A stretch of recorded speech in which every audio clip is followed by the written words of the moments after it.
ಮುಂದೆ ಮುಂದೆ ಮುಂದೆ ಮುಂದೆ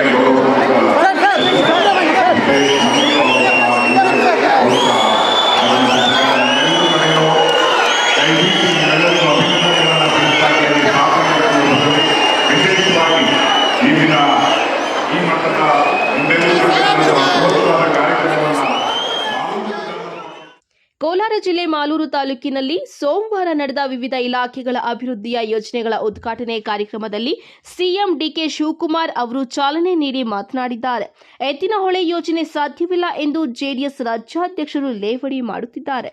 ಯಾವುದು ಸುಲಭವಾಗಿ ಸಿಗುವುದಿಲ್ಲ. ಈ ಯೋಜನೆ ಕಷ್ಟವಾಗಿದೆ, ಆದರೆ ಪ್ರಯತ್ನ ಮಾಡಬೇಕಲ್ವೇ? ಪಶ್ಚಿಮ ಘಟ್ಟದಿಂದ ಹಾಸನದ ಮೂಲಕ ಕೋಲಾರ, ಚಿಕ್ಕಬಳ್ಳಾಪುರ ಕೆರೆಗಳನ್ನು ತುಂಬಿಸಲಾಗುವುದು. ತುಮಕೂರುವರೆಗೂ ನೀರು ತರುವ ಪ್ರಯತ್ನ ಮಾಡಲಾಗಿದೆ. ಈಗಾಗಲೇ ನಾವು ಕೆಸಿ ವ್ಯಾಲಿ ಯೋಜನೆ ಮೂಲಕ 104 ಕೆರೆಗಳಿಗೆ ನೀರು ತುಂಬಿಸಲಾಗಿದೆ. ಎಚ್ಎನ್ ವ್ಯಾಲಿ ನೀರಿನಿಂದ 65 ಕೆರೆ ತುಂಬಿಸುವ ಕೆಲಸ ನಡೆಯುತ್ತಿದೆ.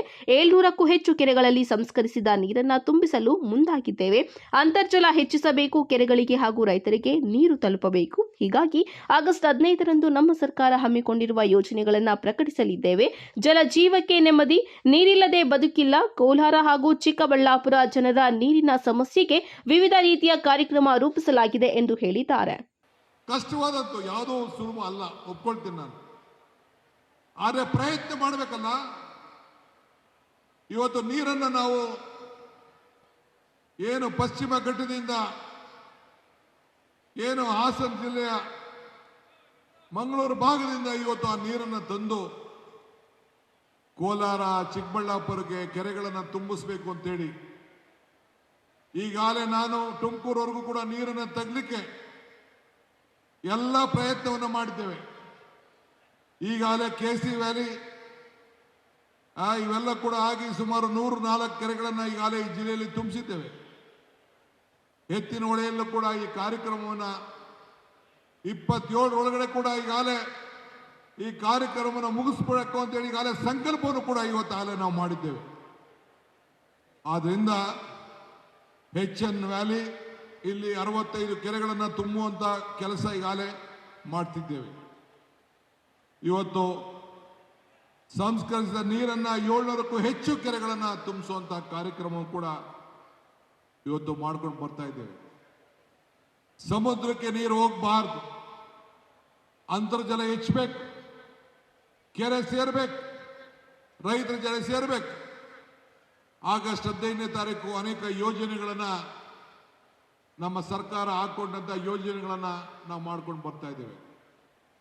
ಇದು ನಂದೊಂದು ಹೊಸ ಸರ್ಕಾರ ಅಲ್ಲ. ಇದು ನಾನು ಮುಖ್ಯಮಂತ್ರಿ ಆಗಿರ್ಬೋದು, ಆದರೆ 3 ವರ್ಷಗಳ ಕಾಲ ಸಿದ್ದರಾಮಯ್ಯನ ನೇತೃತ್ವದಲ್ಲಿ ನಡೆದಂತ ಸರ್ಕಾರ ಇದು ಮುಂದುವರಿಸಿದಂತ ಇದೊಂದು ಸರ್ಕಾರ. ನಿಮ್ಮೆಲ್ಲರೂ ಕೂಡ ಭದ್ರವಾಗಿರಬೇಕು ಅಂತೇಳಿ ಈ ಕಾರ್ಯಕ್ರಮ ರೂಪಿಸ್ಕೊಂಡು ಬಂದಿದ್ದೇವೆ. ನಂಜೇಗೌಡರು ರಾಜ್ಯಕ್ಕೆ ಆದರ್ಶ ಶಾಸಕರು. ಕೋವಿಡ್ ಸಮಯದಲ್ಲಿ ರೈತರ ಬೆಳೆಗೆ ಮಾರುಕಟ್ಟೆ ಇಲ್ಲದೆ ಇರುವಾಗ ನಾವು ಇಲ್ಲಿ ತರಕಾರಿ ಖರೀದಿ ಮಾಡಿ ಬೆಂಗಳೂರಿನಲ್ಲಿ ಜನರಿಗೆ ಉಚಿತವಾಗಿ ಹಂಚಿದ್ದೇವೆ.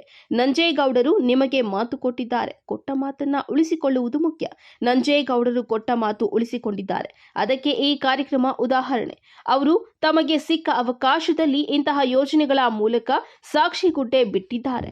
ವಿರೋಧ ಪಕ್ಷದವರು ಟೀಕೆ ಮಾಡಲಿ, ನಮ್ಮ ತಪ್ಪು ಕಂಡು ಹಿಡಿದರೆ ತಿಳಿದುಕೊಳ್ಳೋಣ. ಆದರೆ ಕಳೆದ 3 ವರ್ಷಗಳಲ್ಲಿ ವಿರೋಧ ಪಕ್ಷಗಳ ಟೀಕೆಗಳು ಸತ್ತಿವೆ, ನಮ್ಮ ಸಾಧನೆಗಳು ಶಾಶ್ವತವಾಗಿ ಉಳಿದಿವೆ ಎಂದು ತಿಳಿಸಿದ್ದಾರೆ. ಬದುಕಿಗೆ ಅವಮಾನ. ಆದರೆ ನಂಜೇಗೌಡರು ಸಾಧನೆ ಮತ್ತು ಆದರ್ಶ ಎರಡನ್ನು ಕೂಡ ತೋರಿಸಿ ಒಂದು ಇತಿಹಾಸವನ್ನ ಸೃಷ್ಟಿ ಮಾಡಿದಂತ ಅತಿ ಹೆಚ್ಚು ನನ್ನ ಮೆಚ್ಚಿನ ಶಾಸಕರು. ಇಡೀ ರಾಜ್ಯಕ್ಕೆ ನಂಜೇಗೌಡರು ಒಂದು ಆದರ್ಶ ಶಾಸಕರು ಅಂತ ಹೇಳಲಿಕ್ಕೆ ನನಗೆ ಬಹಳ ಸಂತೋಷ ಆಗ್ತದೆ.